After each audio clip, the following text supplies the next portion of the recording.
folks. Welcome back. Just a quick intro. I'm Sid. I'm the co-founder and CEO of Spendflo. We want to thank everyone for being part of the summit, and we have a really exciting panel with Ruchi and Aaron about what's going on how to actually execute a good M&A, right? So, we've read continuously over the years that 70 to 80% of most mergers and acquisitions type actually fail, but nobody has an idea about why it fails and how to actually make a successful one happen, right? So we've thought through this multiple times, and we work with a lot of companies that go through this on an everyday basis. So we have two experts, Aaron and Ruchi, who've actually gone through successful and maybe not so successful mergers and acquisitions, right? So we want to talk through their life experiences and strategies as they've gone through the people, the process, and the technology for what happens during an M&A process, and especially related to spend optimization as well as one of the levers that you can pull to make synergies happen, right? And make actually create cash out of that acquisition. So without further ado, Aaron, I'll hand it off to you with an introduction and followed by Ruchi. Sure. Thank you, Sid. Aaron Whiting, I'm currently a chief of staff, but genetically I come out of strategic programs and head of acquisition integration, some M&A, so anything really around business transformation, optimization, efficiency work, and just general operations. The joke is, at varying times and with varying language, the director of messes, right? So whatever that mess might be, just going in and kind of getting it fixed up and putting the right people in place who are better than I am, who can take it forward. Awesome. Thank you. And Ruchi? Thanks, Sid, and thanks for the invite. It's a pleasure being here. As an introduction, I'm a finance executive running accounting, finance, tech ops, and sales ops. I've been part of multiple M&As, and like you said, some good, some not so good. So been at both spectrums of the chain. And in addition to that, I'm fortunate to lead a few IPOs as well. So excited about the discussion here. That's awesome. I think the first question to kick it off, right? One of the most important pieces during a merger or an acquisition, while I've conversed with you folks specifically on this, is what are lessons? Can you tell me a lesson that you've learned where you're culturally integrating two organizations, right? So it's different spending habits, it's different finance habits, different processes, policies, people, all of that. When you actually have to amalgamate them together, it's definitely not easy, right? And we've seen that. I've seen that go really good. I've seen that go really wrong, right? But Ruchi, I want to actually throw the ball to you to kick this off. Do you have an example of something a time that's happened for you as well? Yeah, I think one of the key lessons that I have learned is don't underestimate the culture of the company. Big, small, medium size, based on the acquisition, the size of the company, don't underestimate, because there are lots of medium-sized companies who run their companies like young startups. Spend is not as controlled. They want lots of perks, lots of snacks. And when they get integrated into a bigger company and they don't find that, they are unhappy people. Nothing wrong with that, but that's not the culture they're used to. And an example that comes to my mind is we acquired, while my time at Mongo, we had acquired a smaller company, a local San Francisco-based company. It was a very small company, but the beauty was everything was free flow as it related to their parking tickets as well. So in San Francisco, if there are folks around here, they know how difficult parking is. So to motivate the employees, they would just ask people to come to the office, don't worry about the parking tickets, and the company will take care of it. Yes, that was a good perk for the employees, but not a very financially optimized or controlled thing that companies should be paying. This is like a ticket you're getting, not a good thing, right? So when we integrated it, this was one of the very basic thing. We started talking to those guys, to the leaders, and said, hey, we appreciate that you've been supporting your employees, but this is not something that we can continue to do. So it was a matter of change management. Don't neglect the change management. Be agnostic to the culture that they are coming from and explain it to them as to why we need to do certain things, and provide the tools and guidance, right? The earlier company didn't have any tool for employees to submit expense reports. No policies were there. So absolutely, it was a lesson learned. Cultural change, spend behavior change, and be patient. Give guidance, be patient, and give them tools why we need to Yeah. adopt certain things. That's Basic. very fascinating. Yeah, I Yes. know. I think, like, Aaron, do you wanna give me like give us like a story of where you've seen successfully or not so successfully integrate cultures in terms of like spend habits, right? Because every company has a very different spend habit or culture. So can you walk us through one example? Yeah, so one of my least favorites, because it's very hard to manage, is the dispersed credit card charges. So you got 1,000 credit cards in a company, and it's controlled functionally, so you don't have kind of a centralized command and control over where that expense is going. And then when it hits the register every month, it just says credit card, so you have no idea what's on the credit card. So just going through some of the expenses and trying to consolidate that and find areas where you have overlap can be really difficult, especially if you don't have a strong standardized process from kind of the acquiring company to fall back on. I've seen varying varying extremes of that kind of situation where you have to run around and collect it and find it, so that you can really assess what you have and where all your leakage is. And then some of that change management that we just talked about there is explaining to people like, hey, we're going to centralize this, is not always people's favorite. And I love the snacks example, by the way. I too have run afoul of taking snacks away from an office, and it turned out to be not, there was probably easier places to take expense out. That makes sense. Do you, I mean, just alluding to that, right? Like one of the biggest pieces is, and most time-consuming piece is the process integration that needs to happen when you are deploying, right? Like what are two pitfalls that you think we should avoid when to just ensure that, like, hey, the entire optimization is happening in the right fashion when you are deploying these process changes, right? Like, and any examples would be helpful. Or like maybe Aaron, you take this first, and then I'll head on to you. Yeah. So one of the pitfalls, I think, is not mapping them out to begin with, right? And it seems kind of overzealous at times, but here's the before process, here's the after process, and then just mapping out kind of where you're going to break things. Everybody gets there eventually. It's just a difference of how much can you shorten that curve, right? If you can either do it in 90 days or you can do it over the course of 5 years. Either way, you're going to get there. It's just how quickly can you decrease the pain for the acquiring company as well as the acquired company in an M&A situation.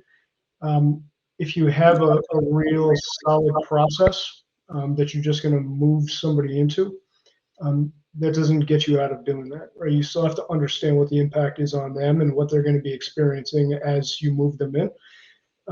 The secondary benefit is you may pick up a company that's better than you are at certain things, right? So just by doing that process mapping, it helps you understand what you can steal from them. And anybody who's worked with me in these environments knows I love stealing stuff from other people. Ideas or different optimizations. So just doing that mapping, I think, or not doing that mapping is really a pitfall.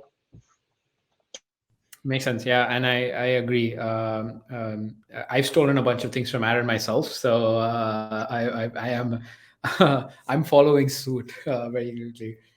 Sorry, Ruchi. Like, what do you think is any pitfalls that you've seen, especially when deploying these process changes?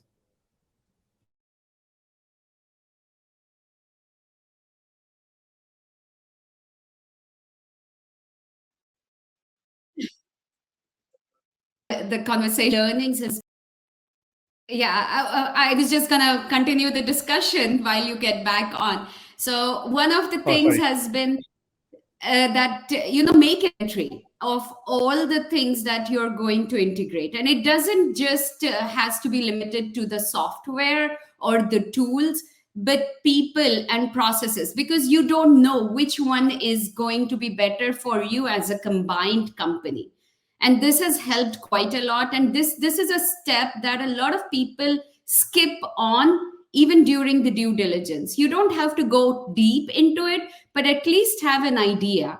Like, one of the things that we did in my last company was we were acquiring a very similar space company, but in a different region.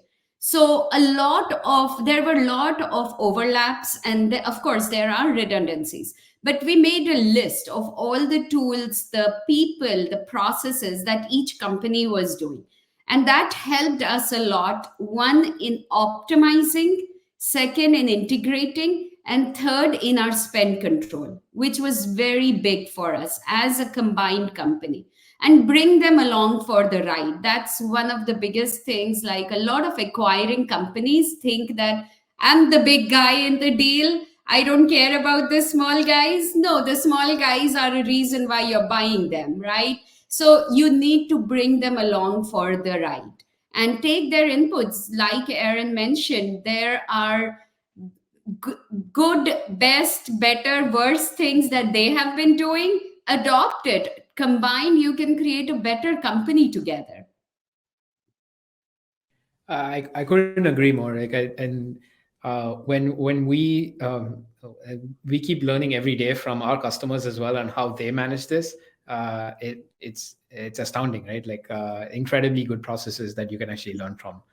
And I'm just curious as well, right? Like, one of the major pieces that we see happening in the last 5 years or so is, when you are acquiring a company and you have to essentially merge the operations together, be it like you have to merge the people, the process, technology, all of that, right? Like, before, I think maybe 5 years before, there wasn't a lot of technology to do this, right? But now in the last 5 years, technology is the first thing that people look at, or to what they look to leverage when they are looking to optimize, right? So, any examples of, like, where you've leveraged good technology to drive those optimization opportunities during an M&A, Ruchi?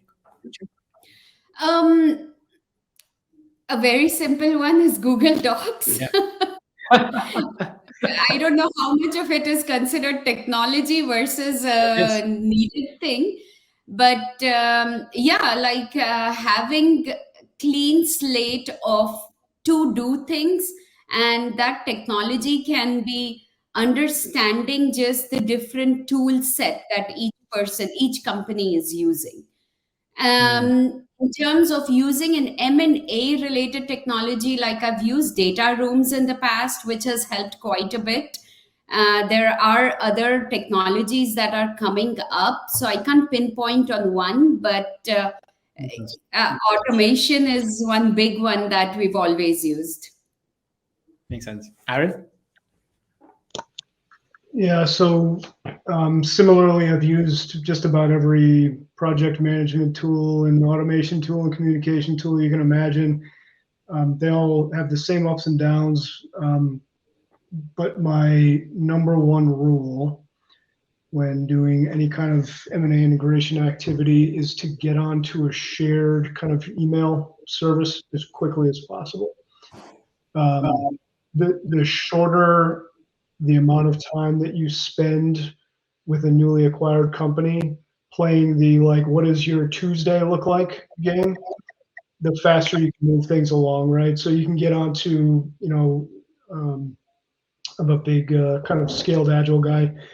So the faster you can easily get people into recurring cadence, and you can just share the tool of the calendar, right, in an easy way, the faster you can move these things through, because that human connection drives everything that you're about to do. You can have a perfect plan and a perfect tool and a perfect everything else, but if people aren't able to communicate easily, it doesn't go anywhere. So if you take a step back from that and you say, okay, we can't combine emails on day one, then anything that replicates, like Calendly, right? Can you throw something in that just makes that easier for people? Is my plan B. That's helpful. I think it's a good point that you bring up as well, because just technology is not going to help in that process. Getting communication synced up almost becomes more relevant, right? Like over here, like I think this is a book that Aaron actually recommended to me a while ago, but I feel like it's a great way to actually operate during an M&A process as well. Just a book recommendation called The Advantage, right, Aaron? If I'm not mistaken, great way to run scaled agile across mergers, across your internal teams. It's a great way to get communication across leadership teams of both companies as well, and bring them together. Honestly, then the technology stack follows through from there, right? You get the people right, you get the process right, then the technology will eventually fall in place. I'm just curious. Sorry, quick one over there, just to add on to that, is also take a look at the vendor contracts for each of them. Like we were able to look at when we acquired, I won't take names, but when we acquired a company, they were using QuickBooks, we were using NetSuite. So obviously that was a natural transition from QuickBooks to NetSuite, but there was an AWS contract that they had negotiated, which had excellent terms. So we just acquired that contract and executed on our paper with the same terms. So take a look at the contracts, vendor contracts also on terms of technology, and see where you're getting the best benefit. It could be in terms of SLAs, it could be in terms of spend, it could be in terms of your renewals also. So taking a review, like I mentioned, the inventory is a key thing in any M&A. Yeah, and that's a good point, because I think it actually leads me to my next question, right? How did you go about consolidating your technology stack, which is like the most important question that we got to address now, right? Like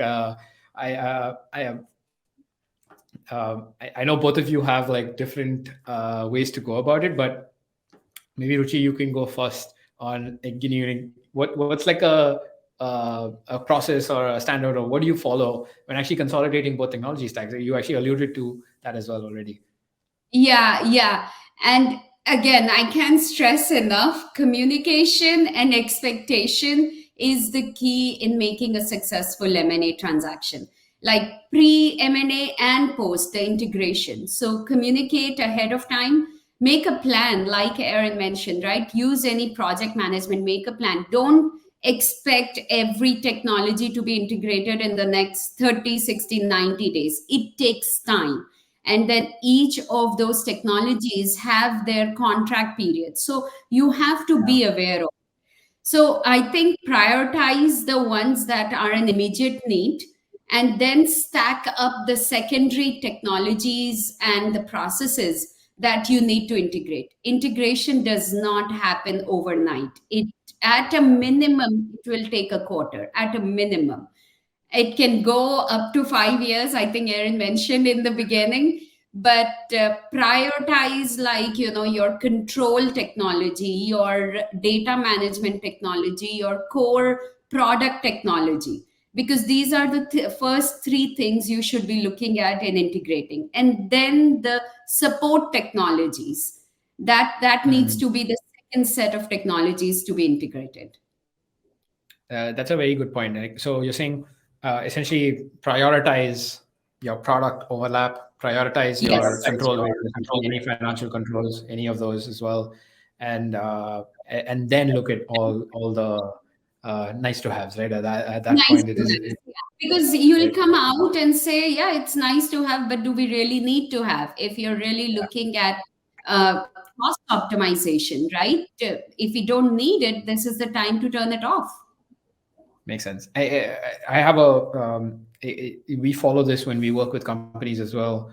There are essentially three contracts are actually the center of like most business to business transactions. So you always have a liability against some forms of contracts. Yeah. So there are three very important workflows inside an organization, right? You have your order to cash. That's how you're essentially bringing in the revenue. You have your procurement, which is all your spend that you need to essentially manage. And then you have your hire to retire. So that's where all of those agreements, getting that stack in place, honestly, as the first get-go, you have most of your controls in place after that, right? And then you can layer on what you need post that. So we always target those three as our first go-to mechanisms when we work with companies to help them through the M&A process as well. So just a nice tidbit that I thought I'd share as well. But Aaron, you can now you can take a swing at this one. Yeah, same, right? It's funny where you can send people off to different corners of the world, and eventually everybody figures out that there's one right answer to do this. So usually the first thing I do is go in and pull an AP register, right? So again, back to inventory, just figure out what's there. If they haven't been tracking it well, just figure out where the money's going, and then do some critical stack mapping. So again, it's right back to your process. Where's the HRIS through a CRM to an ERP, and just follow it right through there. Set up kind of the core bullseye, and then expand out from there. Get into some of the product stuff, whether it's Jira, whether it's something else. Just build out the stack in rounds, but really start with corporate communication in line with kind of your core business process stack as well. And then we set up a 90-day timeline to make sure everybody's loaded up and in. See whether that timeline breaks, right? Different international employment laws might get in the way sometimes, but just go as fast as you can is usually my general rule. That's interesting. And we actually have a question from the audience as well. Ruchi, I think this is to you. So this is from David, if I'm not mistaken.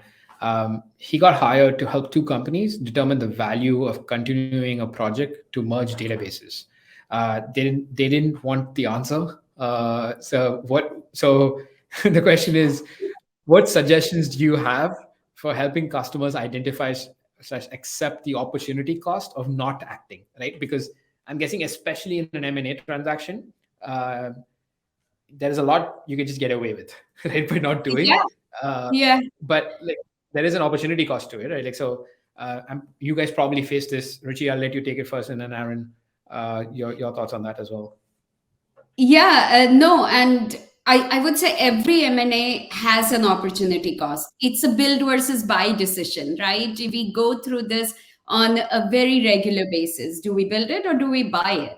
Similarly, so in terms of data, I think the opportunity cost is what would it take for us to get that data, or what would it take our teams? Are we going to use 5 engineers, and then if that happens, is that going to impact our R&D? Are we working on a particular product, or is it just a maintenance mode where these engineers are not really helping, right? So assessment of the backend requirements of what would it take for us to do this ourselves. And it can be a very simple thing, right? You just need to understand that if you're going to merge these data things, or in your case, some data elements that you're talking about, what would it take? It's what's the effort? Level of effort is the key thing here. Is it from the BI guys? Is it from the engineering guys? Is it from the product guys? And how many hours are they going to spend? And then back calculate, what is it costing you for these guys to support that number of hours? That's a quick back of the envelope calculation that you can do to understand the opportunity cost. I hope that answers the question. Yeah, I think Aaron, do you have any tidbits on how do you actually sell this, or like how do you actually convince internal stakeholders for this? Yeah, same answer. Only I'd layer on what does it cost you to maybe do some of your critical reporting out of 2 different areas and maintain those disparate processes, right? If we think about a database, maybe not from a product perspective, but from like a sales perspective, what is it going to cost you to have your leaders, your sales leaders, doing their forecasting from 2 different places in 2 different formats and consolidating that and then passing it to finance, and it's a complete mess when it gets there, right? What's the cost there? That's a little harder to calculate, but a couple of good war stories usually, or the first time you have your CRO try to do it live action, that first closing month. Yeah. That's a pretty good demonstration of ROI. The CRO will then give you budget for it. Do not do this anymore. We have another question from Dan. I often see that vendors try to push their own agenda during M&As. Breaking the contracts of large vendors are hard as well. Any tips/best practices on negotiating with the vendors after the acquisition? I think, Aaron, I'll let you take a first swing at it and then go to Ruchi. Yeah, have a good procurement team. That's the answer. I'm like, that's your one-worded answer now, Aaron. Like, have a good procurement team. It's not going to go away, right? It's hard every time, but somebody who knows the landscape, right? Procurement is an area where companies typically either don't think about it or they underinvest, but it pays off very quickly. Also an opportunity cost, right? If the procurement team isn't doing it, I'm doing it, and I'm worse at it. And I may be more expensive, or I may be better deployed elsewhere. So having a good procurement team, especially for somebody who's dealing with that frontline integration work, is key. Makes sense. Ruchi? Yeah, no, absolutely. Having a good procurement team is a key, and a lot of time that is one area which is not invested in. Like in terms of people, in terms of process or technology, everybody's thinking about top line, OTC, right? But we still need to manage the bottom line. And the only way you can do that is have good procurement teams.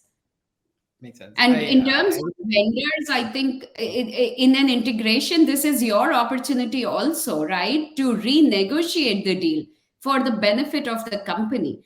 So don't let the vendors push you on it. I know there are certain ones who can be pretty hard, but use this as your opportunity to correct what was wrong before in either case. So I would say this is an optimal solution. Yeah.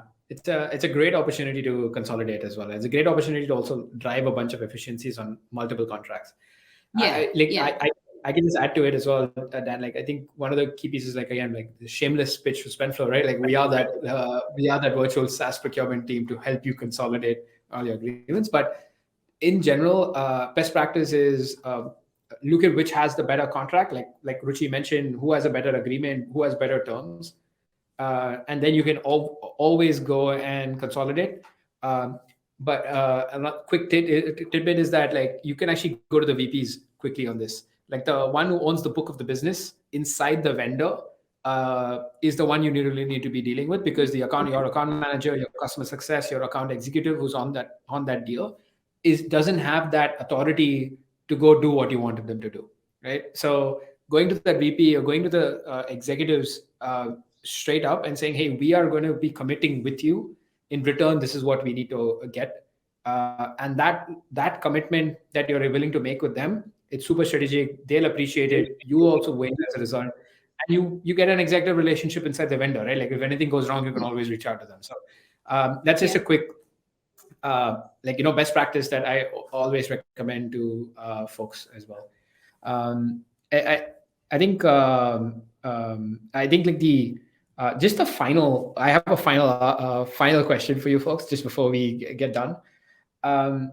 What's the one thing about this overall process during an M&A that you wish you'd known before you've done them, right? Like, I mean, you've gone through them multiple times, but before you start your first one, what's the one thing that you wish you knew? Ruchi? Appreciate change management.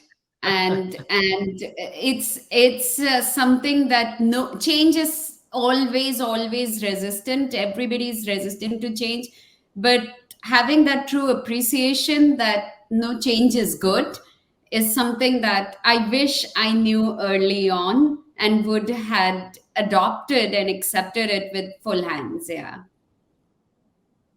Aaron? Keep it simple. I think when you get into acquisition integration, people make it overly complex and they think about trying to integrate a company, which you'll never do. Once you stop trying to integrate that company and you just see them as an extended part of your company or a set of new hires or however you want to think about it, at that point it just becomes kind of normalizing change, right? Normalizing process, and it becomes very simple. That's awesome. Thank you guys so much for taking the time. It was really informative. And I think the audience really loved it as well. Thank you, Ruchi. Thank you, Aaron, for taking the time. We'll bug you again. And folks can reach out to you on LinkedIn, connect with you on LinkedIn, if that's the place to connect with you as well, right? Yes. Fantastic. Thank you guys so much. Have a great rest of your day.